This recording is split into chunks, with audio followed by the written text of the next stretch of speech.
big moves in almost every market today, from equities, treasuries, and it's all about the Fed's easy money policy. Courtney Donohoe has the latest from the New York Stock Exchange, where traders riding a big-time rally today.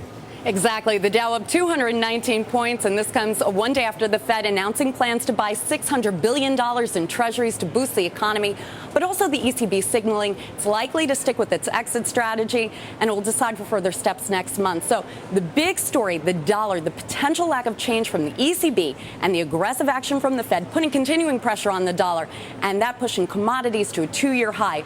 Gold futures hitting a record, the hedge against inflation. So we saw materials and energy stocks leading the way in Thursday's trading. And also, Mayor Tarlow of Raven Securities, he's here on the floor. He's telling me that financials with the potential dividend increases, that's a great kicker to the market. Wall Street Journal reporting that the Fed is expected to let strong banks raise their cash payouts. But we got a few strong earnings reports. Qualcomm gaining after profit and sales forecasts topped analyst estimates.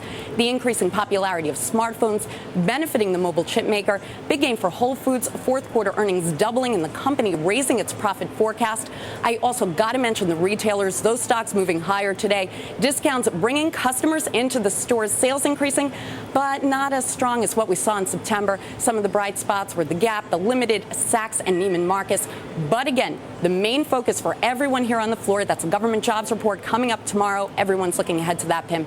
Now, Courtney, take a look at some technical analysis. For example, Dow theory. It seems that stocks could continue to rise. Was today the beginning of more gains for equities? Yeah, well, according to Dow theory, we could see stocks continue that run. The Dow yesterday surpassing its previous 2010 high.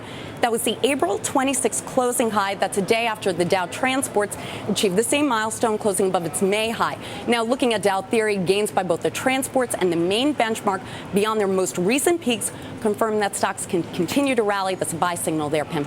Now, Courtney, MTV going back to the future. They're bringing back some classic shows. It seems like yesterday. Just why? Yeah, well, who would have thought we would have seen the Headbangers Ball or Yo MTV Raps again? I used to love that show. Well, MTV considering producing new internet versions of classic MTV shows from the past. I guess it was just a matter of time. There were reports this summer that Beavis and Butthead were coming back, so I guess this has to be the next step. But they're testing the idea with the long-running Unplugged. The station said the internet is providing them now with a similar opportunity to what happened to MTV in the early days. And they're aiming to convince Prince, Kanye, Radiohead, the Kings of Leon to perform on Unplugged. And maybe they could get your favorite Pimm Morrissey to come back and sing The More You Ignore Me, The Closer I Get, or You're the One for Me, Fatty. But I personally would kill to see you too.